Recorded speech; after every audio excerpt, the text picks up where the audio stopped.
Olá, sejam bem-vindos a mais um episódio dessa nossa segunda temporada do programa Liderança em Pauta. Hoje, aqui nesse programa, eu tenho realmente uma honra e um prazer enorme de estar recebendo Cristiano Zanetta. Amém, obrigado. Gente, eu não sei se todo mundo conhece o Cristiano, e para mim é uma honra, porque assim, sempre quando eu comecei o Liderança em Pauta, eu falava assim, vou trazer empresários, artistas, e o Cristiano ele consegue juntar tudo isso, porque ele é um empresário, ele é um palestrante TED, ele é um filântropo que trabalha com iniciativas sociais e um trabalho muito bacana de assistência social para pacientes com câncer e com depressão, né? E ele é reconhecido pela Warner Bros. Como o Batman brasileiro. Ou seja, esse cara, ele se veste tão bem, ele tem e usa todos os apetrechos oficiais como se fosse a vestimenta do Batman. E isso acaba trazendo, então, um reconhecimento por parte da Warner, né? Então, Cristiano, muito obrigado por você estar aqui. Obrigado eu, Cláudia. Você junta uma coisa meio eu, assim, né? Que assim, é uma pessoa que tem uma vida voltada para o outro ou voltada para o mundo corporativo, para as instituições, né? Lidando com as instituições, mas tem dentro uma alma de artista, né? E, Cristiano, a gente sempre começa aqui o nosso programa fazendo uma pergunta de provocação, que é um pouco assim, eu acredito que ninguém veio nesse mundo sem um propósito, ninguém veio na Terra a passeio. Então, minha pergunta primeira para você é, qual que é o seu propósito na Terra? Olha, o meu propósito na Terra é difícil responder isso, assim, porque a gente vai passando por várias etapas durante a vida, né? Mas, assim, tendo uma análise de tudo que eu já vivenciei e estou vivenciando é ajudar o próximo. Muito bom, muito bom. E me conta uma coisa, como que a ideia do Batman surgiu na sua vida? Conta pra gente um pouco da sua trajetória. Você trabalhava, largou, começou a fazer, como é que foi isso tudo? Fazer um resumão aqui. Eu comecei assim, a gostar do Batman aos 6 anos de idade. A minha casa pegou fogo, meus pais não estavam presentes em casa. Tava eu de 6 anos, uma irmã de 5, outra irmã de 1 aninho. E a gente estava sendo cuidado por uma babá. O incêndio foi muito rápido, as minhas irmãs estavam dormindo no quarto do meu pai e a babá estava estendendo roupa no fundo de casa. Devido à fumaça, ela não conseguiu entrar para salvar minhas irmãs e eu, que estava mais próximo, tentei abrir a porta e não consegui. Como eu nasci com problema com dislexia, TDAH, problema de coordenação motora, toda criança ela tem um apego maior por um super-herói. Comigo não podia ser diferente, né? Queria ter um alter ego de super-herói. E eu era muito fã do Super-Homem. Tu achei que ia falar Batman agora. Achei! Todo mundo acha. E aí eu era muito fã do Super-Homem. E tem roupa, eu de Super-Homem pequenininho. E aí eu tentei abrir a porta do quarto, não consegui. E comecei a dar soco na porta, achando que Deus ia me dar a força do Super-Homem e conseguir arrombar. Minha mão ficou toda ensanguentada. Eu saí para pedir ajuda na rua. Devido ao calor do fogo, eu não conseguia mais ficar naquele ambiente. O corpo de bombeiro veio, quebrou uma parede lateral e conseguiu resgatar minhas irmãs. No colégio, eu comecei a pintar tudo de vermelho e preto. Por causa do fogo, a professora chama meus pais e me encaminham para uma psicóloga. E eu não acreditava mais em Deus, não acreditava mais em pessoas, não acreditava mais em super-herói. E ela, para me fortalecer, ela me apresenta o Batman, mostrando que é um personagem que não tem superpoderes, que é uma pessoa normal, que usa uma armadura, um cinto de utilidade. Eu comparei esse super-herói ao corpo de bombeiro e dali dos 6 anos até hoje eu utilizo o Batman como uma inspiração para mim. Nossa, muito interessante. E em algum momento nesse seu trabalho que você faz, você vai contar um pouco mais para nós, né? Junto com as suas palestras, trabalho em hospitais, etc. Você já pensou em utilizar outro personagem, além do Batman, levar com você uma Liga da Justiça? Olha, eu recruto pessoas para fazer o trabalho social comigo. No começo eu fiz o trabalho sozinho, porque a ala que eu entro, né? Pessoas que estão com câncer, crianças, adolescentes e adultos, pessoas que estão com câncer e passando por uma depressão.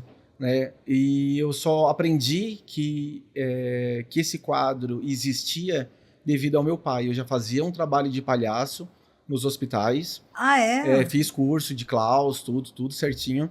Mas o meu pai teve câncer e o primeiro câncer dele, ele passa por 3 cirurgias e na terceira cirurgia ele entra em depressão e desiste. Minha mãe chama todos os filhos para se despedir do meu pai, porque ele não aguentaria a terceira cirurgia devido ao médico.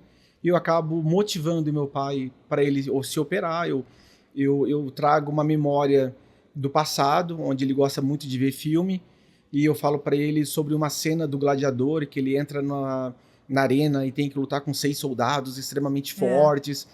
E a gente assistindo esse filme, eu falo pro meu pai que aquilo ali não existia. Como que um soldado vai ganhar de 6 soldados extremamente forte?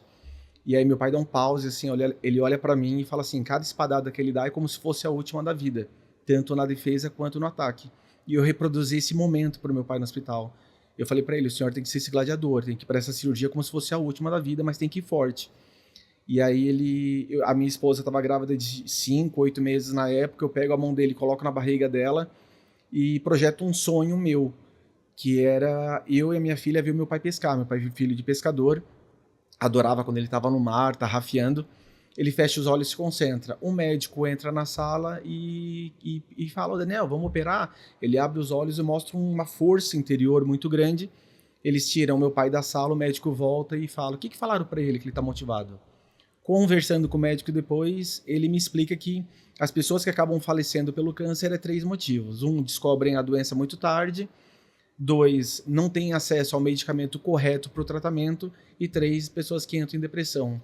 Eu descobri que nos hospitais existe uma ala para atender esses tipos de pessoas. E aí foi onde eu deixei a roupa do palhaço em casa e comecei a usar o alter ego do Batman para convencer essas pessoas a não desistirem do tratamento. Entendi. Resumão é isso. Olha, que coisa mais sensacional. E quando você vai pro hospital, você então se veste mesmo como Batman lá, Isto. visitando essa ala. Isso. É uma ala específica? Existe assim, em setor, todos os hospitais? Em todos os hospitais existem setores onde pessoas estão passando pela depressão e elas acabam ficando um pouco mais isoladas, né? Porque tem que tomar muito cuidado com o que tu fala para essa pessoa. E dependendo do grau da doença dela, às vezes a pessoa ela tá vivenciando dentro de um quarto onde as outras pessoas acabaram falecendo e aí aquela pessoa acaba entrando em depressão porque acha que vai ser a próxima. Então, dependendo do nível que tá e dependendo da idade, porque a depressão muda, a depressão da criança, do adolescente, do adulto, ela vem de maneira diferente e tem que ser trabalhada de maneira diferente. E quando eu comecei a entender tudo isso, foi onde eu comecei a trabalhar, fazer treinamentos, fazer curso, para poder chegar ao ponto de desenvolver a ciência do Batman. Olha, eu sei que você começou com o negócio do Batman desde 2008, né? E aí a minha pergunta a você é, nesses últimos 15 anos, qual que foi, assim, um momento mais marcante? Alguma situação que você passou que, quando alguém te faz uma pergunta como essa, você sempre lembra?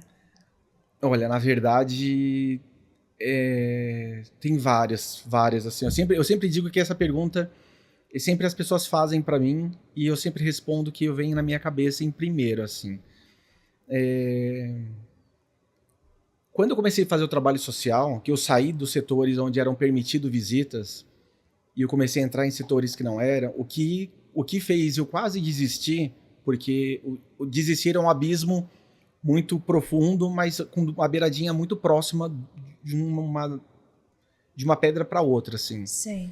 O que fez eu quase desistir foi a constância das minhas visitas. Então, assim, tu ir num hospital, fazer uma visita, dali tu ir embora e não voltar mais, tu não cria um laço afetivo com as pessoas que estão ali. No momento que tu começa a ter um laço afetivo e tu começa a ver o desenvolvimento da doença naquela pessoa e que chega num estágio muito avançado, ali eu pensei em quase desistir.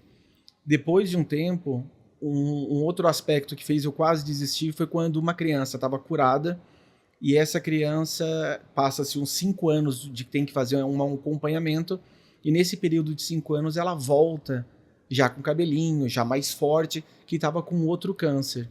Eu lembro que o nome desse menino é Renato, ele não faleceu, ele está vivo, então um homem já. Ai, E eu lembro que quando ele entra no hospital, ele me vê e fala assim, Batman, Batman, o vilão voltou, o vilão voltou.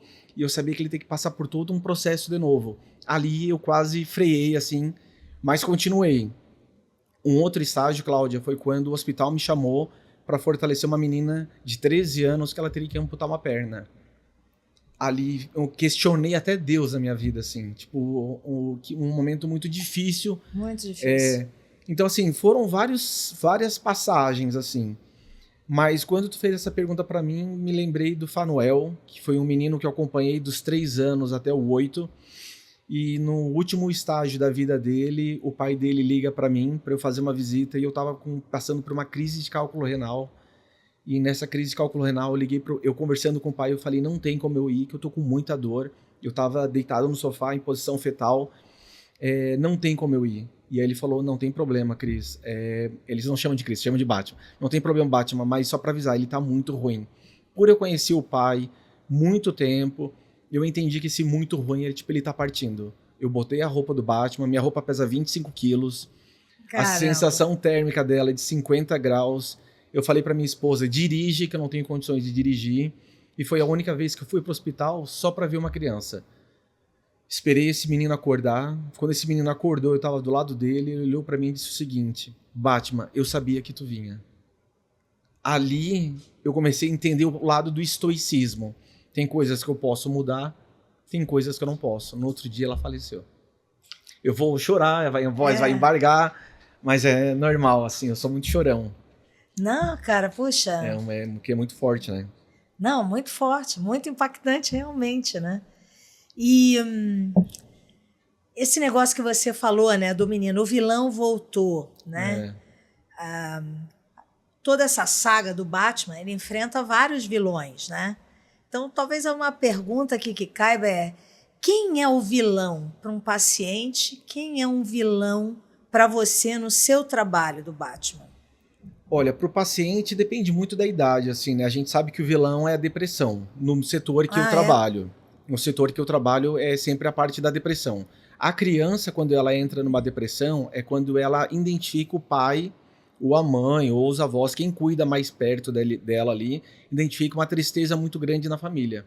Ela se culpa e ela acredita que a culpa de ela estar doente é a culpa de deixar o pai doente. Então ela acaba se sabotando, entrando numa depressão, porque ela acha que se auto-resetar, a família vai ficar feliz. Então eu sempre converso com os pais ou com quem vai cuidar e falo, a hora que tu for cair, não cai na frente do teu filho. Cai no corredor, cai em casa, e aí vem alguém da família mais forte e vai revezando. O adolescente, ele acha que perdeu a vida toda, por ele queimar uma fase da vida. Porque querendo ou não, dependendo do câncer, tu passa por um tratamento muito longo. Então, como o cérebro do adolescente não está todo formado, eu tenho que preparar ele, fazendo com que ele vai ter certas emoções que é normal. Então, eu chamo a mãe ou o pai e falo, olha, é normal teu filho ter raiva e não castra isso dele. Deixa essa raiva vir para fora, porque essa raiva vai fazer com que ele tenha mais força para lutar contra a doença. E explico para o adolescente que é normal ver o pai e a mãe chorar. Né? Eu explico para ele assim, ó, a gente quando perde um pai e uma mãe, a gente se torna órfão, quando a gente perde uma esposa ou marido, a gente se torna viúvo ou viúva, mas quando a gente perde um filho, não tem nome para isso, porque é a maior dor que existe. Então ver os pais tristes é normal, então eu trabalho muito essa parte do sentimento com eles. E com o adulto, eu fortaleço eles em relação ao que eles podem no passado ou um propósito ainda que eles deixaram por algum medo de projetar para eles quando ele estiver curado. Uhum. O meu vilão, ele não é o câncer, né? Que eu pensei que era por muito tempo. O meu vilão é o tempo. Eu não tenho 2 ou 3 visitas para fortalecer essas pessoas. Normalmente eu tenho uma visita só. Né? Eu tenho que sair daquele quarto com a sensação de ter realizado o que eu precisava fazer e aí entrar no outro quarto e começar o processo tudo de novo. Eu chego hoje, Cláudia, as minhas visitas chegam a durar dentro do hospital até 9 horas. Eu ia te perguntar, como é que é esse processo dentro de um hospital, né? Você é contratado pelo hospital para ir lá, ou você faz isso de uma maneira voluntária? Não, o hospital te contata, é isso? Eu trabalho todo voluntário, meu trabalho é todo voluntário nessa parte de visitas. Quando eu morava em Criciúma, em Uruçanga, Santa Catarina, eu fazia 2 visitas por semana no Hospital São José. Certo. Né? Hoje, com as palestras, eu acabo fazendo visita nas cidades que eu vou fazer a palestra. Certo. Aí eu chego no hospital, a gente pede permissão e aí eu peço o dossiê deles em relação a quais são os pacientes que estão passando por depressão e desistindo. Eu faço visita primeiro naqueles setores e depois eu faço visita em geral. Então você acaba ficando o dia inteiro no hospital. Praticamente a gente fica o dia inteiro. Aí você chega, conversa com as pessoas. E assim, só uma curiosidade, você fala com a sua voz ou você faz aquela voz assim do Batman? Não, eu automaticamente, quando eu ponho a roupa, a voz engrossa. Muda. A voz Fica muda. com a voz mais grossa. E é engraçado, assim, porque muda a voz, muda a postura, muda o jeito de andar, é automático, assim. Eu cheguei a perguntar a ele aqui, porque assim, ninguém fala no filme, mas o Batman, pra botar máscara, ele pinta, né? O olho aqui em volta de preto. Você pinta também. Porque senão não fica bem, mas nunca falam isso explicitamente no filme. Não, a gente pinta, assim. E por falar no filme, na Warner, né? Esse processo para você conseguir ter esse reconhecimento da Warner, como que foi esse processo? Da onde surgiu? Esse reconhecimento, ele não veio por causa do meu trabalho social. Ele veio por causa da postura que eu tenho em relação ao Batman. Né? Muita gente acaba botando a roupa de super-herói e leva o personagem de uma forma mais caricata ou até denigrindo o próprio personagem. Então, eu sempre tenho muito esse cuidado de tudo que eu for botar a mão e referente ao Batman, tomar o maior cuidado possível em relação ao respeito que eu tenho pela criação dele, pelo tipo de persona, de como que ele age. Então, eu acabei meio que criando um alter ego mesmo em relação a isso. E aí ele veio através de um e-mail dos Estados Unidos, da Warner de lá, falando desse meu trabalho. Eu tinha um site na época também muito bem desenvolvido para o mundo nerd. Eu me chamava como Batman Cosplay na época. Cosplay, ó. Mas essa sua roupa, assim, você comprou lá? Não, essa roupa ela veio do Canadá. É uma roupa uma réplica, que é uma roupa para andar de moto. Olha. Por isso que ela é quente, porque é uma roupa para andar de moto no Canadá, né? Que dá uns frios intensos, né? Entendi. Agora, o que você falou, né? Que tudo que você bota a mão para fazer, você faz com muito cuidado, faz muito bem. E aí eu quero aproveitar, então, para mostrar para a turma aqui, ó, gente. Ele escreveu esse livro aqui, A Ciência do Batman, o homem que reinventou o trabalho social, né? Onde o Cristiano, ele fala sobre conceitos, sobre tudo que né, essa jornada mesmo do trabalho social. E eu queria que você contasse para a gente um pouco, né? Como é que foi o processo de escrever o livro? O que você achou interessante? O que são as mensagens principais que você acha que estão aqui, que talvez as pessoas não esperem? Olha, Cláudia, ele começou a ideia de fazer esse livro na época do Covid. Né? As pessoas começaram a fazer muitas lives, e aí eu fazia muita live em casa. E a pergunta que era mais carimbada, assim, era como que eu conseguia fazer isso por tanto tempo? Você não deve sentir nada, não tem nenhuma emoção. E eu falei, não, bem pelo contrário, eu sou muito chorão, né? Que eu passei eu tive que estudar muita coisa, eu tive que entender muita coisa. E aí eu senti essa necessidade. E aí eu vim para São Paulo fazer um podcast, na época.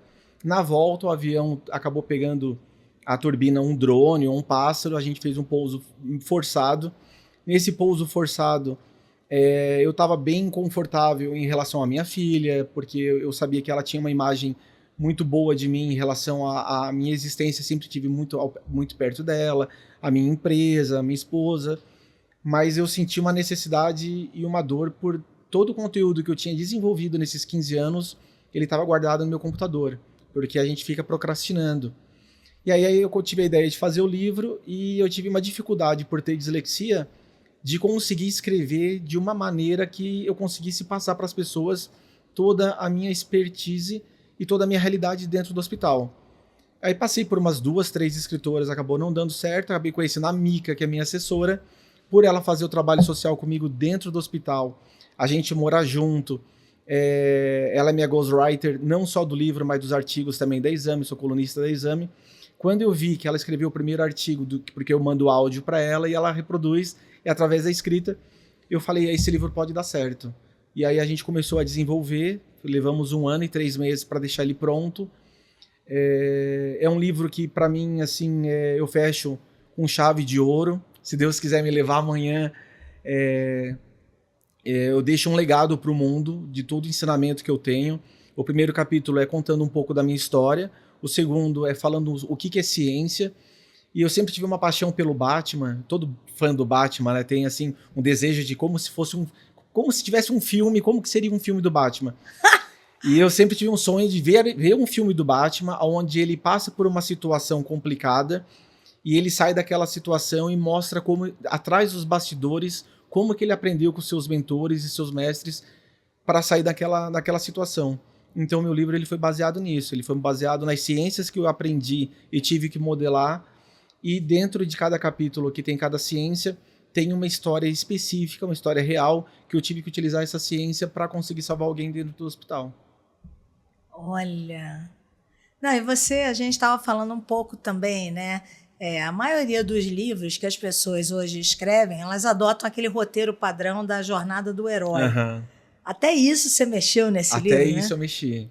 Né? A jornada do herói, ela começou com 17 passos, depois passou para 12. E devido ao meu vilão ser o tempo, eu acabei reestruturando a jornada do herói para 4 passos. Né? Uma coisa mais rápida, que eu conseguisse fortalecer as pessoas num período de curto tempo muito pequeno. Assim. Muito bem. Me conta uma coisa agora falando sobre o seu papel como palestrante, porque eu entendo que isso acabou surgindo, não foi algo que se pensava em fazer. Conta pra gente um pouco mais sobre isso. A palestra, ela começou... Eu estava na minha academia, em Uruçanga. Ah, você chegou a ter uma academia já? Você era empresário, né? Já trabalhei com um monte de coisa. E aí eu tinha uma academia, sou formado em educação física. E aí chegou uma diretora de um colégio para mim e falou assim, Cris, a gente precisa de uma pessoa para dar uma palestra, porque a gente está naquela semana de mostrar cada área para os alunos do segundo e do terceiro ano. E a gente falou sobre direito, sobre outra... E aí vai um pai de cada criança lá, que trabalha naquela profissão e atua. Minha filha estava tipo no terceiro ano, assim, bem pequenininha, assim. Uhum. E aí eu falei, beleza, vou falar sobre educação física e tal. Daí ela falou assim, a gente tá correndo atrás. Não, daí eu falei assim, pra quando? Ela assim, é pra hoje à tarde. Aí eu falei, como assim? Tu chega aqui pedindo uma palestra pra hoje à tarde? Eu nem sou palestrante. Aí ela falou assim, não, a gente correu atrás e duas pessoas não foram. Então a gente tá desesperado. Eu falei, não, pode deixar que eu vou. Fui para casa, almocei, preparei a palestra e levei. E aí eu dei uma palestra sobre a minha área, só que eu falei sobre a vida, sobre a importância dos pais, eu entendi qual era a dor dos adolescentes naquela jornada.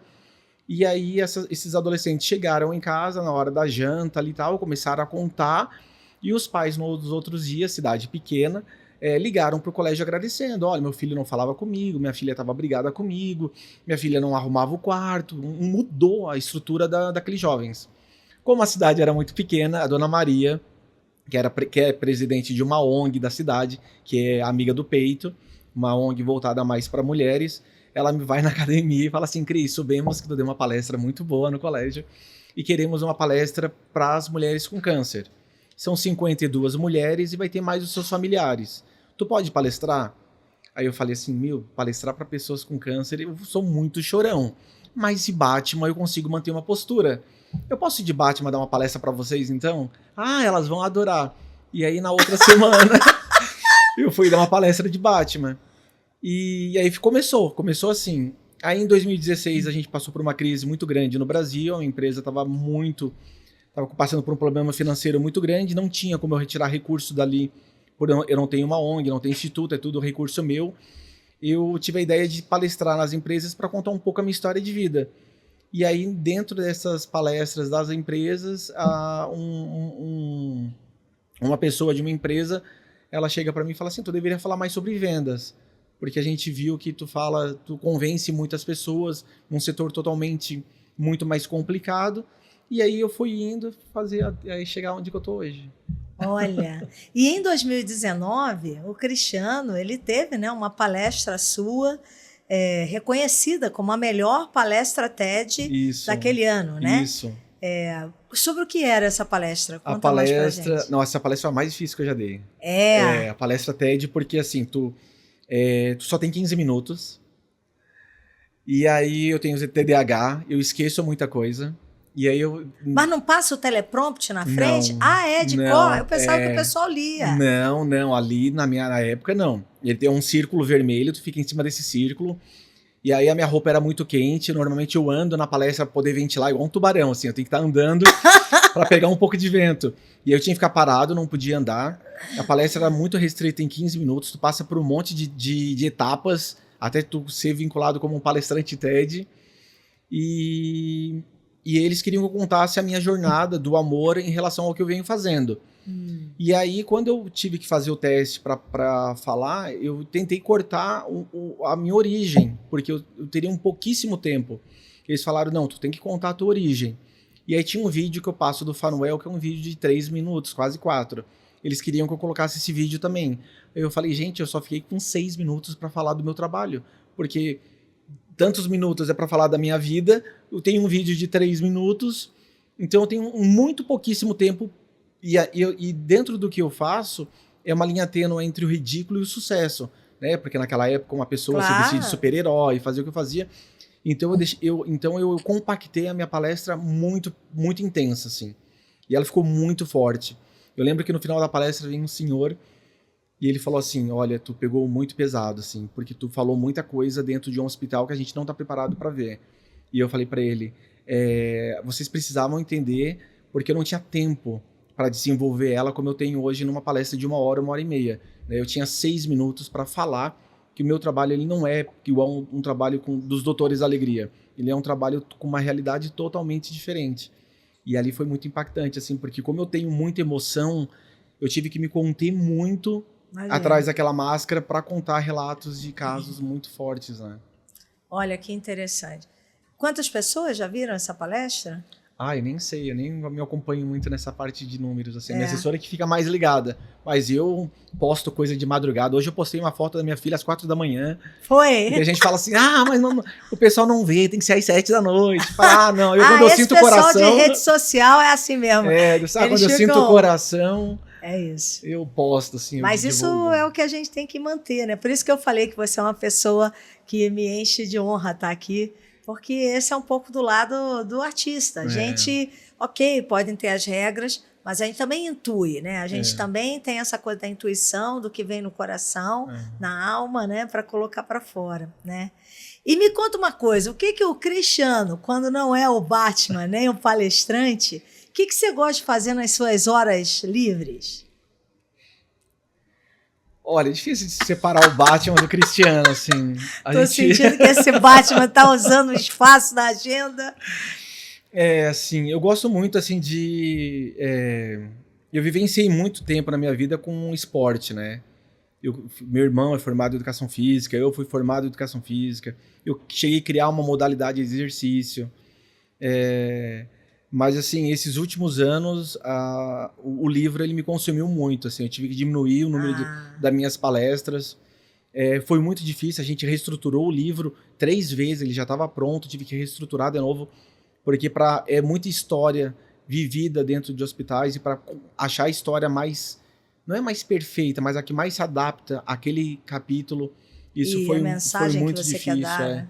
Então, assim, tinha hora que eu tinha que falar pra mim que assim, para aí que agora eu vou começar a chorar, porque são memórias que a gente tem que trazer de volta, né? E com muito detalhe, com muita... Então, a partir desse ano agora, que amanhã eu tô entrando de férias, então, assim, a partir de amanhã eu começo a viver uma outra parte da minha vida, né? Mas esses últimos 2 anos foi intensamente trabalhado pro livro, assim. Não, adorei você falar, a partir de amanhã, você tem até data. Tenho data, sim, tenho data. Quando eu entro de férias, é difícil o pessoal me pegar, assim. Eu realmente eu aprendi a relaxar, né? Eu tive um histórico de um câncer também. Minha família tem histórico de câncer muito forte Sim. Então a gente aprende a ver o mundo de uma outra forma, assim, né? Então, se a gente não parar e ter o nosso tempo, como a gente vai falar isso para as outras pessoas, né? Então tem um momento do calvário ali, um momento árduo que tu tem que se recuperar e manter aquilo ali como uma doutrina, como um momento de um curso, como um momento de até um momento com a família, né? Tu tem que estar vivenciando, tem que estar com a família ali. Então eu aprendi a respeitar isso.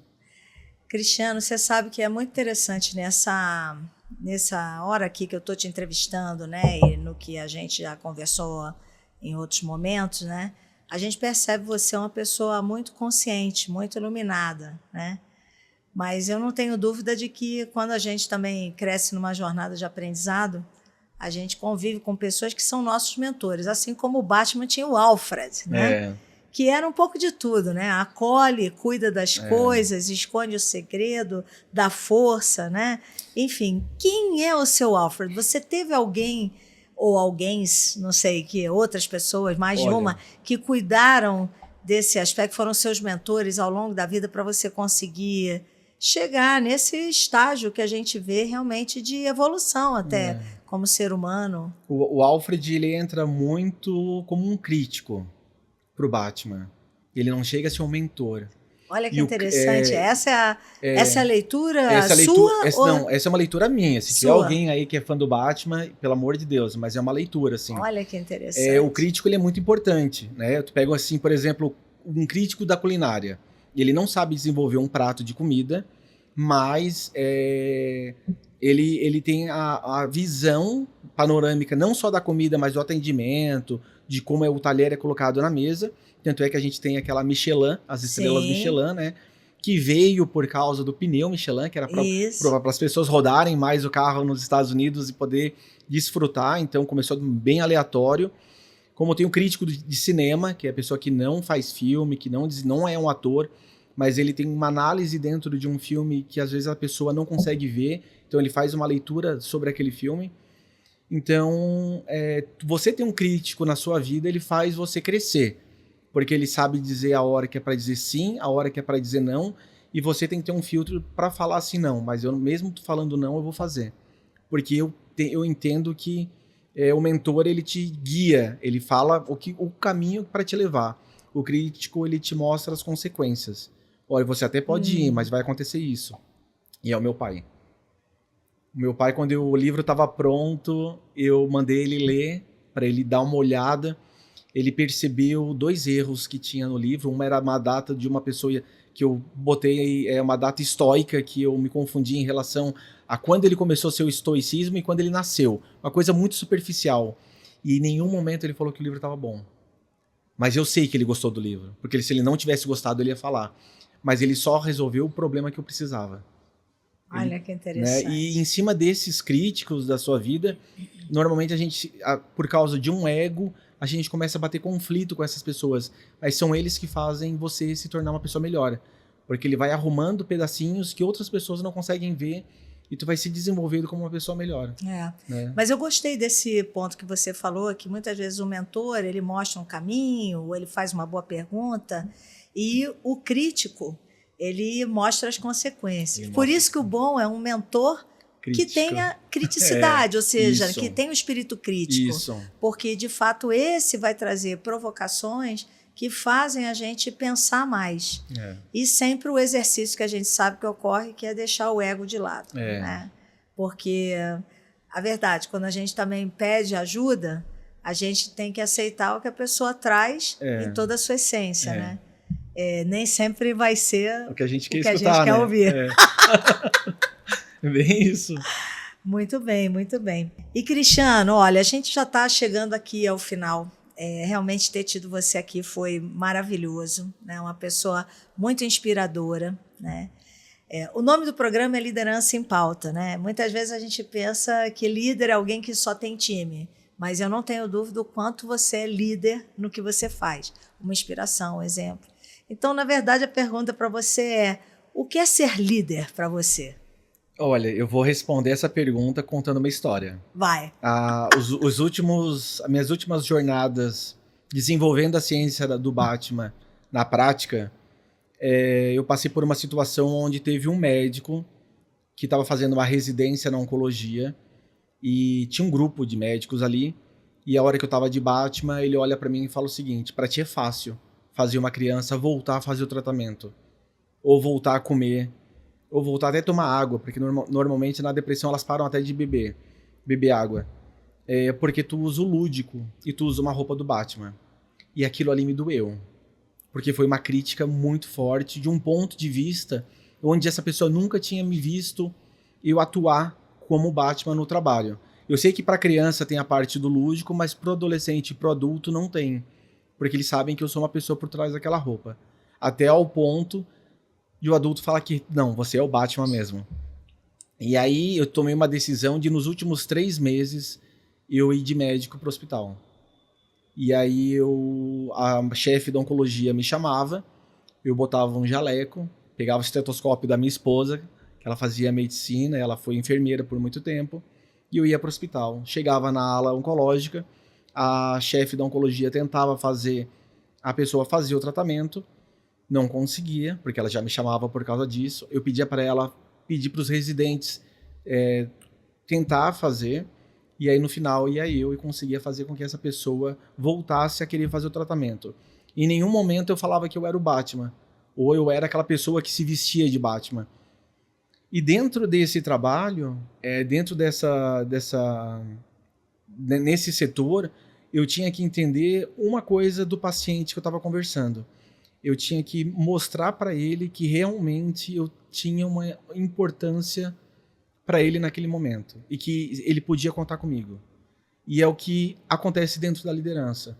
Quando a gente está passando por algum momento de felicidade na sua empresa, é fácil um monte de gente bater nas tuas costas e falar, vem comigo que cola em mim que tu brilha. Mas é na dor que tu realmente vê com quem tu quer ser guiado. E no final daquelas jornadas ali, eu vi a postura diferente deles, dos profissionais da área da saúde, que tinham em relação à minha pessoa, né? E dentro dessas visitas, uma coisa que acaba se perdendo dentro da área da saúde, por incrível que pareça, é a humanização. Porque tu começa a lidar com dor há muito tempo e tu começa a criar um bloqueio dentro de ti.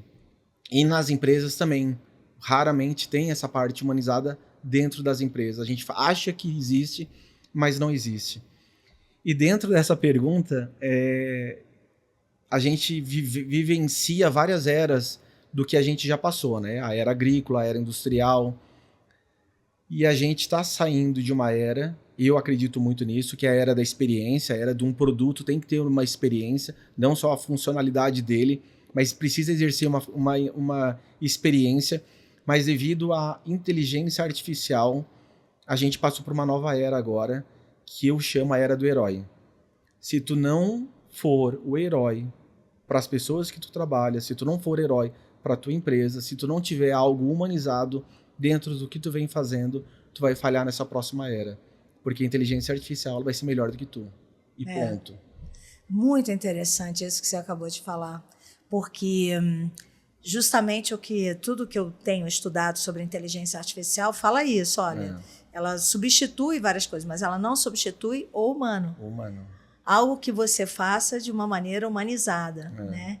E muito interessante você falar isso da visão da era do herói, porque tudo que a gente vê de pesquisas, né, falando sobre as novas gerações no trabalho, é um momento que é, inclusive, chamado a Revolução Invisível, em que você passa até assim, as pessoas que vão trabalhar, elas não querem se engajar, porque essas gerações mais novas, para elas o trabalho é só um meio, mas, ao mesmo tempo, elas se ressentem quando elas não veem a empresa se engajando com elas, fazendo algo para realmente encantá-las. Inclusive, por essa pesquisa que eu estou falando, o primeiro motivo hoje de pedido de demissão das pessoas, dos talentos, é exatamente por ver que a empresa não gera engajamento, ou seja, não busca engajá-los. O que seria uma idiosincrasia, até porque eles também não querem se engajar. Né? Então é difícil solucionar essa equação. Mas eu achei muito interessante esse seu ponto de falar que a nova era é a era do herói. Era do herói. E as empresas elas precisam entender que essa nova geração se chama geração de cristal. Né? A gente teve a geração de ferro, que foi nossos pais, e a geração de aço foi nossos avós. São gerações que têm as suas qualidades, mas têm seus efeitos. A geração de cristal é uma geração que passou pela pandemia, tem uma realidade sobre a vida diferente, é uma geração que tem um aprendizado com muita informação muito rápida, nunca se aprendeu tanto, nunca se viu tanta criança falando 2, 3 línguas, né? E é uma geração que se quebra muito fácil. A próxima geração vai ser a geração de diamante. Tu pode até se tornar uma geração de diamante agora. Como a gente teve o caso, por exemplo, do Walt Disney, que era uma geração que ele nasceu à frente da sua época. Sim. Que era uma geração que eu citei agora, que é a geração... Do aço, do ferro. Que era uma geração do aço, se eu não me engano, até um pouco antes. Mas ele tinha uma geração da experiência. O produto dele oferecia uma experiência. Não era só tu ir num brinquedo. Ficar na fila já era uma experiência. Tudo já era uma experiência dentro da Disney. Então ele é uma pessoa da sua época. Se a gente conseguir fazer com que as nossas crianças passem da geração de cristal para a geração de diamante, você terá o maior funcionário na sua vida, na sua empresa.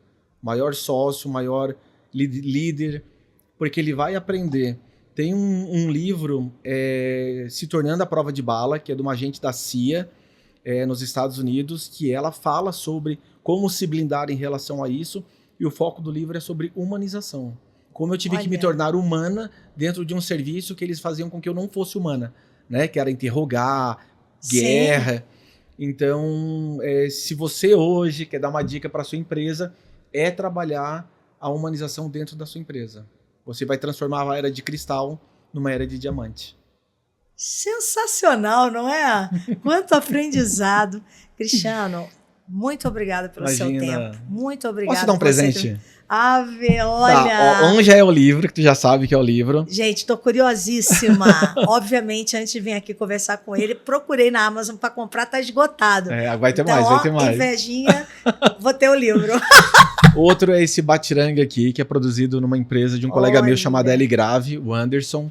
Esse batiranga, normalmente o maior eu dou para as crianças, mas fiz uma versão miniatura para algumas pessoas que vão receber o livro. Olha, muito obrigada. E ele é com aço cirúrgico, ele não enferruja, para ter todo um cuidado para as crianças, né? Não ter risco de pegar a ferrugem na mão. Uhum. E esse outro presente aqui é da Soraya Campos. Me dá uma vontade de fazer isso aqui, que nem no filme do Batman. Eu ia falar, só não joga ninguém, senão a culpa vai ser minha. Chega a polícia e vê isso aqui grudado na cabeça de alguém. Olha! E esse projeto que eu tenho com a Soraya Campos, que é 2 pingentes, 2 colares, né, que junto formam o símbolo do Batman. Nossa. Um a gente entrega para a criança que está fazendo tratamento e o outro fica com o cuidador. Né? Então acaba criando uma simbologia do Batman com o tratamento da criança. Olha, não é sensacional? Amigo, sem palavras, muito obrigado pelo seu tempo, por tanto ensinamento. Muito obrigado por você existir. Você ajuda muita gente. Viu? Pessoal, é isso. E aí, gostaram? Então, curte, vai lá no canal, deixa comentário, recomenda o programa para alguém que vocês sabem que precisa escutar tudo que a gente falou aqui e a gente se vê na próxima.